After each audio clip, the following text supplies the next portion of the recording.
जो मैंने OTT 1 एवं OTT 2 प्रिपेयर कर आज भिडियोटी अत्यंत गुरुत्वपूर्ण। चलतु आम ओडिया व्याकरण अभ्यास प्रश्न आरंभ करवा। प्रथम प्रश्न, आकाश शब्दर एक प्रतिशब्द किए? यार सठिक उत्तर है ऑप्शन बी गगन। आकाश शब्दर प्रतिशब्द होउछि गगन। परवर्ती प्रश्न को आम जा। परवर्ती प्रश्न होउछि सुविधा शब्द रे क्यों उपसर्ग लगी? सुविधा शब्द रे क्यों उपसर्ग लगी? यार सठिक उत्तर होउछि ऑप्शन ए सु। परवर्ती प्रश्न को आम जा। जल शब्दर विशेषण रूप कौन? जल शब्दर विशेषण रूप कौन? यार सठिक उत्तर होउछि ऑप्शन बी जलीय। चलतु परवर्ती प्रश्न को जीवा में। जो मैंने चैनल प्रथम थर पर आसती कि चैनल को सब्सक्राइब करना दयाकोरी चैनल को सब्सक्राइब कर दिंतु, जहाँद्वारा आपमती परीक्षा बजिकी वीडियो गुड़ाक आम चैनल पाइपर। चलतु परवर्ती प्रश्न को आम जा। परवर्ती प्रश्न होउछि अकात कुआ क्यों प्रकार शब्द? अकात कुआ क्यों प्रकार शब्द? यार सठिक उत्तर होउछि ऑप्शन सी देशज। चलतु आम परवर्ती प्रश्न को देखिबा। परवर्ती प्रश्न होउछि जहाँ जानिबाकु इच्छा करे एहाकु गोटे शब्द रे कोन कहा जाए? जहाँ जानिबाकु इच्छा करे एहाकु गोटे पद रे कोन कहा जाए? गोटे कोन कहा जाए?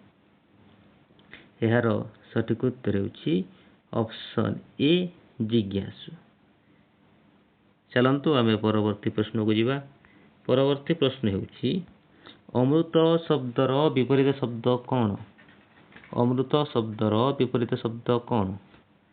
यार सठिक उत्तर होउछि ऑप्शन ए विष। चलतु परवर्ती प्रश्न को जीवा आमे। परवर्ती प्रश्न होउछि श्रीकृष्ण क्यों समास अटे? श्रीकृष्ण क्यों समास अटे? यार सठिक उत्तर होउछि ऑप्शन बी कर्मधारय। बुझेला। परवर्ती प्रश्न जीवा आमे। परवर्ती प्रश्न होउछि आखि देखिबा रूढ़ीर अर्थ कौन? आखि देखिबा रूढ़ीर अर्थ कौन? यार सठिक उत्तर होउछि ऑप्शन सी सावधान हेबा। परवर्ती प्रश्न को जीवा। प्रत्येक शब्दर संधि विच्छेद कर। प्रत्येक शब्दर संधि विच्छेद कर। यार सठिक उत्तर होउछि ऑप्शन ए प्रतियुग एक। बुझेला। पुणी थर कहूँ जो मैंने चैनल को सब्सक्राइब कराती दयाकोरी सब्सक्राइब कर दिंतु, जहाँद्वारा आपमती परीक्षा उपयोगी वीडियो गुड़ाक आम चैनल पाइपर। परवर्ती प्रश्न होउछि निम्नलिखित मध्यरु केउटी शुद्ध शब्द? निम्नलिखित मध्यरु केउटी शुद्ध शब्द? यार सठिक उत्तर होउछि ऑप्शन बी कवयित्री। बुझेला। चलतु आम परवर्ती प्रश्न को जीवा। परवर्ती प्रश्न होउछि गुरु शब्दर स्त्रीलिंग रूप कौन? गुरु शब्दर स्त्रीलिंग रूप कौन? ऑप्शन ए गुरुनी, ऑप्शन बी गुरुवाणी, ऑप्शन सी गुरुत्व, ऑप्शन डी गुरुपत्नी। यार सठिक उत्तर होउछि ऑप्शन डी गुरुपत्नी। परवर्ती प्रश्न को आम जीवा। परवर्ती प्रश्न होउछि से बही पढ़ुछि एठारे क्रिया क्यों काल रे अछि? से बही पढ़ुछि एठारे क्रिया क्यों काल रे अछि? ऑप्शन ए अतीत, ऑप्शन बी भविष्यत, ऑप्शन सी वर्तमान, ऑप्शन डी नित्य सत्य। यार सठिक उत्तर होउछि ऑप्शन सी वर्तमान। चलतु आम परवर्ती प्रश्न को जीवा। परवर्ती प्रश्न होउछि पाद शब्दर तद्भव रूप कौन? पाद शब्दर तद्भव रूप कौन? यार सठिक उत्तर होउछि ऑप्शन डी पा। चलतु आम परवर्ती प्रश्न को जीवा। किए आसुछि एठारे किए क्यों पद? କିଏ ଆସୁଛି ଏଠାରେ କିଏ କେଉଁ ପଦ? ଅପସନ୍ ଏ ବିଶେଷ୍ୟ, ଅପସନ୍ ବି ବିଶେଷଣ, ଅପସନ୍ ସି ସର୍ବନାମ, ଅପସନ୍ ଡି କ୍ରିୟା। ଏହାର ସଠିକ୍ ଉତ୍ତର ହେଉଛି ଅପସନ୍ ସି ସର୍ବନାମ। ବୁଝିହେଲା? ଚାଲନ୍ତୁ ପରବର୍ତ୍ତୀ ପ୍ରଶ୍ନକୁ ଆମେ ଯିବା। ପରବର୍ତ୍ତୀ ପ୍ରଶ୍ନ ହେଉଛି ମୁଣ୍ଡ ଖେଳାଇବା ରୂଢ଼ିର ଅର୍ଥ କ'ଣ? ମୁଣ୍ଡ ଖେଳାଇବା ରୂଢ଼ିର ଅର୍ଥ କ'ଣ? ଅପସନ୍ ଏ ଭାବିବା, ଅପସନ୍ ବି କଷ୍ଟ କରିବା, ଅପସନ୍ ସି ଚତୁର ହେବା, ଅପସନ୍ ଡି ପରାମର୍ଶ ଦେବା। ଏହାର ସଠିକ୍ ଉତ୍ତର ହେଉଛି ଅପସନ୍ ଏ ଭାବିବା। ଚାଲନ୍ତୁ ଆମେ ପରବର୍ତ୍ତୀ ପ୍ରଶ୍ନଟାକୁ ଯିବା। ପରବର୍ତ୍ତୀ ପ୍ରଶ୍ନ ହେଉଛି ବର୍ଷା ହେଲେ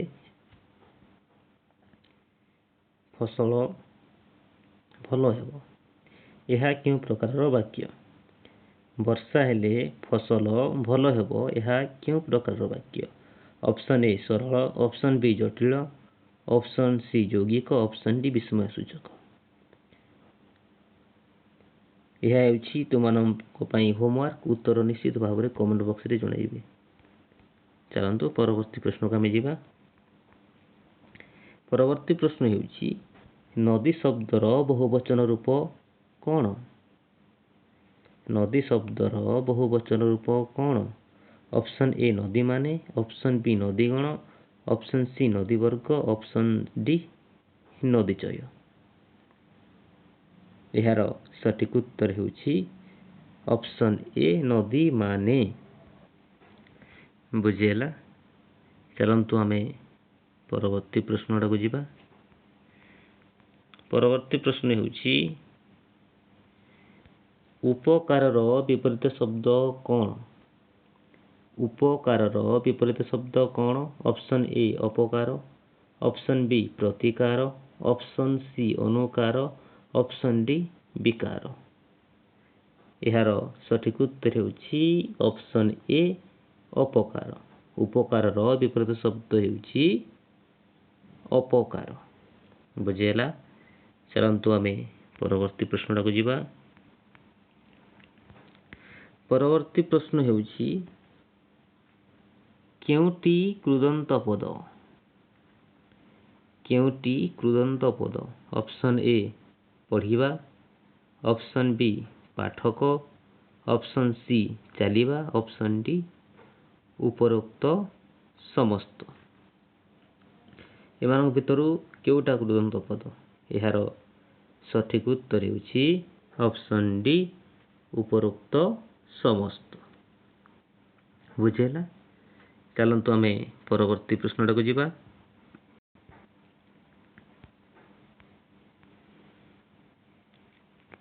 ପରବର୍ତ୍ତୀ ପ୍ରଶ୍ନ ହେଉଛି ସୁଧା ଶବ୍ଦର ଅର୍ଥ କ'ଣ?